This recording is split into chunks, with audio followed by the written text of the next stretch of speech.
A farmer pot. This is a statement, this is a riddle, this is an idiom that comes from my culture, which means that if you go on a journey, you gotta be prepared for this. On a journey of financial accumulation and financial success, you have to be ready. And we're going to tell you the things that you need to put munava imomo for you to be very successful. My name is TJ.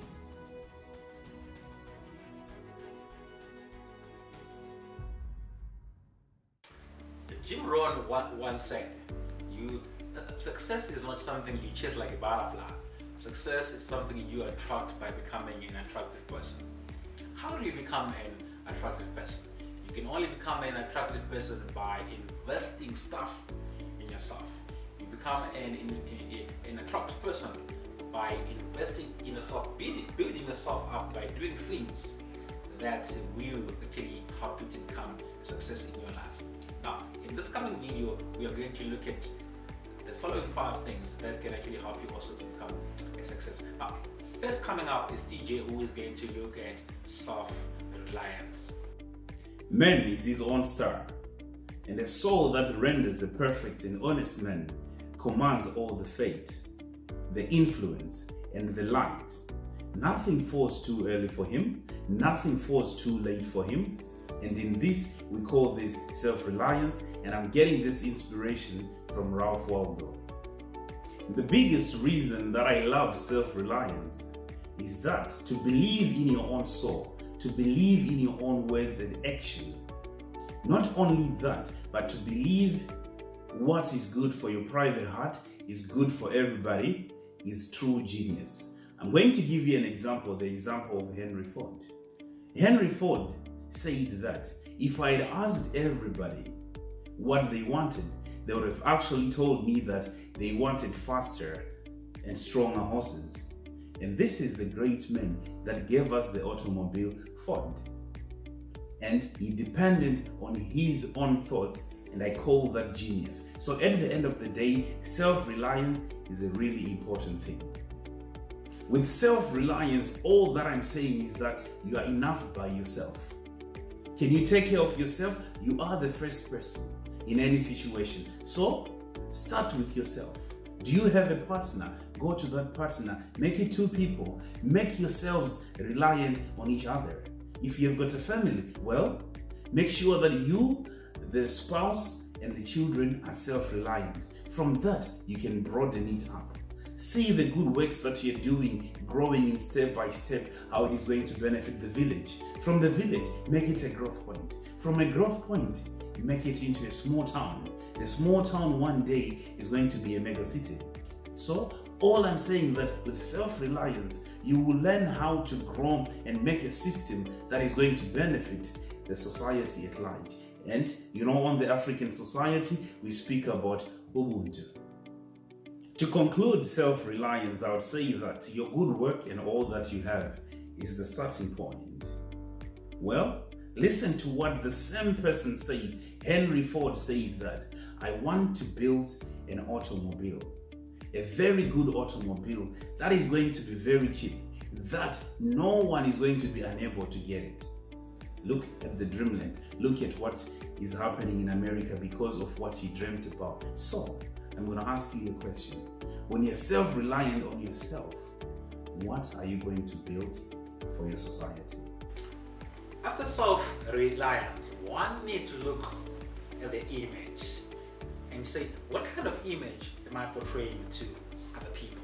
What kind of image am I portraying to those who are following me? What kind of image am I showing to the world? What kind of image am I showing to other people? Well, you need to understand that the issue of success is personal, is internal, but you also need to understand the fact that the people that are watching you, the people that are learning from whatever that you are doing, the people that are inspired by the work that you are doing, what that means is you need to create a good image that attracts people to you.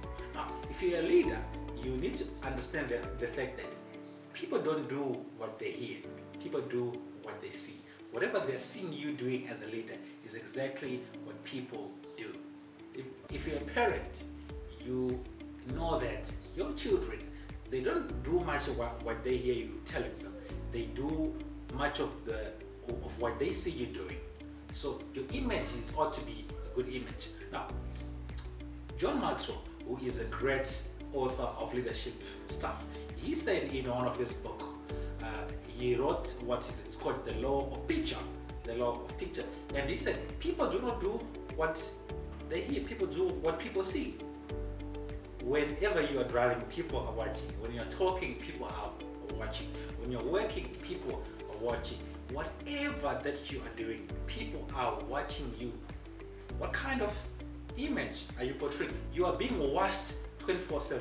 You are being watched non-stop. Why does that even matter? Why does it matter that you need to create a good image? Some people will say, oh, I don't care what people say. I don't care what people think about me.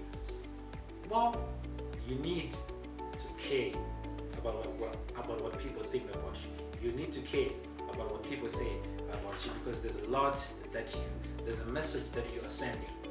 I always say to people, especially those who preach the gospel, those who teach, and I always say to them, it's not enough to give a message, but you also have to be their message by the way you portray yourself, by the way you live your life, by the way you treat your employees, by the way you treat your colleagues, by the way you treat your children.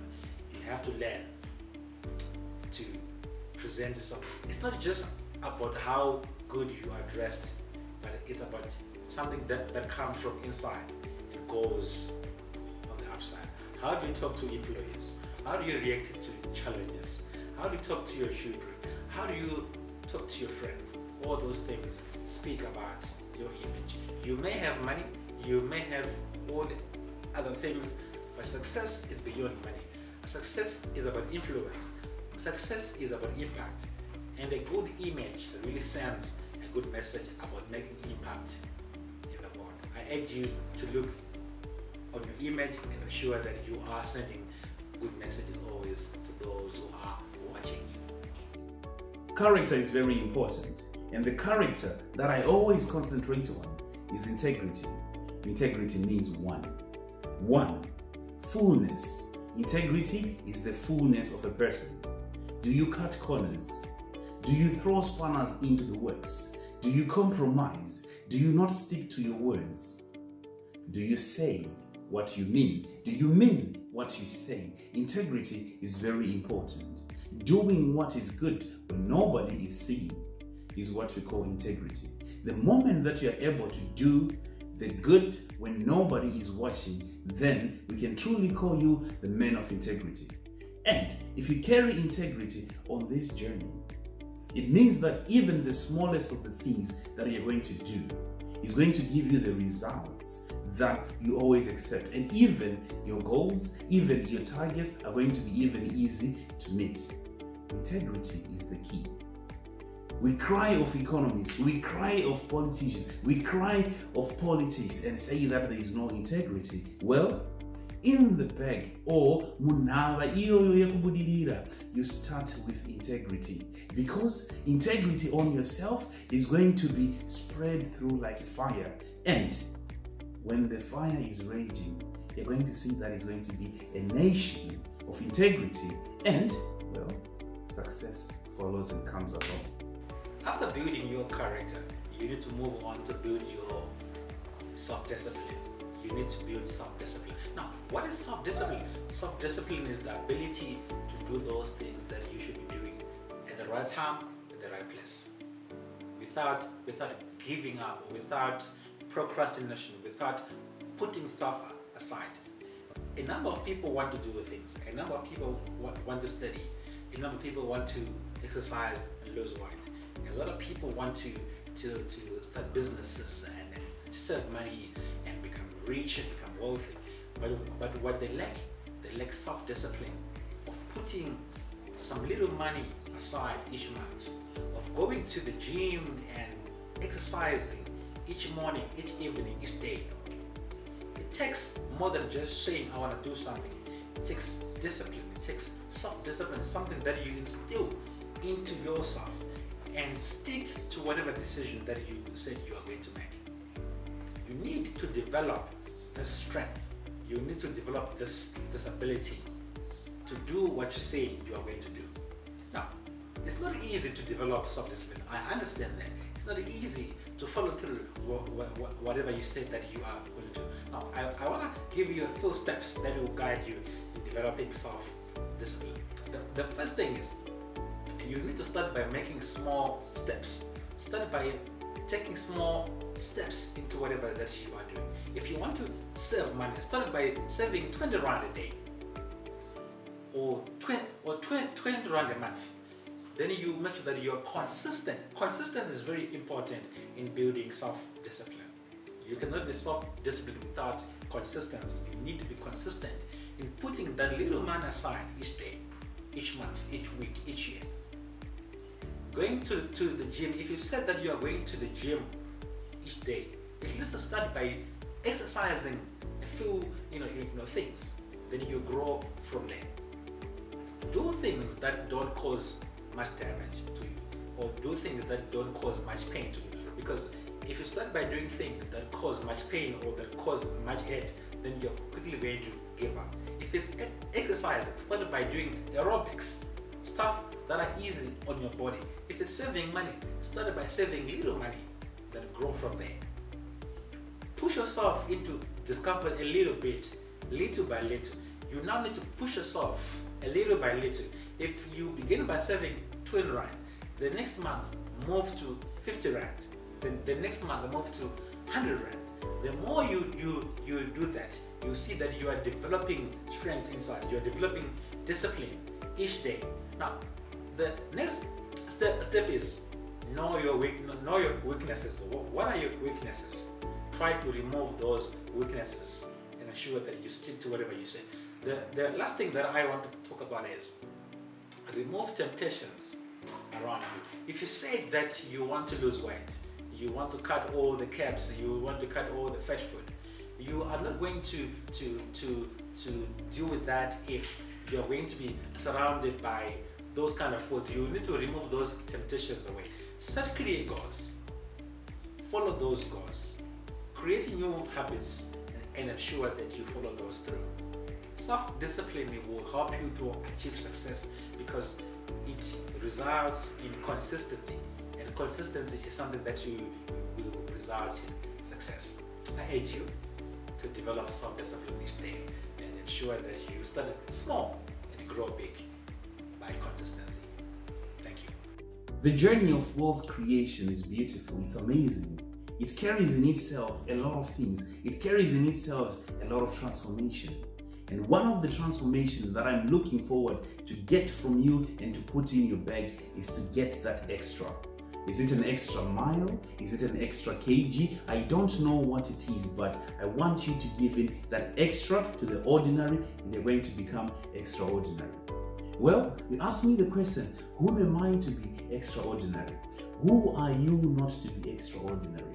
And you ask me the question, well, everybody was born ordinary. Yes, everybody was born ordinary, but then we are going to differentiate ourselves. We are going to become better by what we do. Your body in itself, you talk about genetics, that's cool. I'm tall because my father was tall. I'm dark because my mom is dark. Well, I want to tell you about a thing that is called epigenetics. The belief is very important. The moment that you believe something, your body in itself is going to start transforming. So you want to become extraordinary, it starts in your mind. Think of all the things that you can achieve when you become extraordinary. That belief, the body is going to support it. And when it's supported, work on yourself. Get the extra skill sets that you need to become ordinary. Well, let me tell you, your CEO is extraordinary compared to you. Your boss is extraordinary. Why? Because they put an extra. So what I'm saying right now that it's your turn to become extraordinary. Put that extra, and the journey of wealth creation becomes easier and becomes smoother because you're going to work on yourself.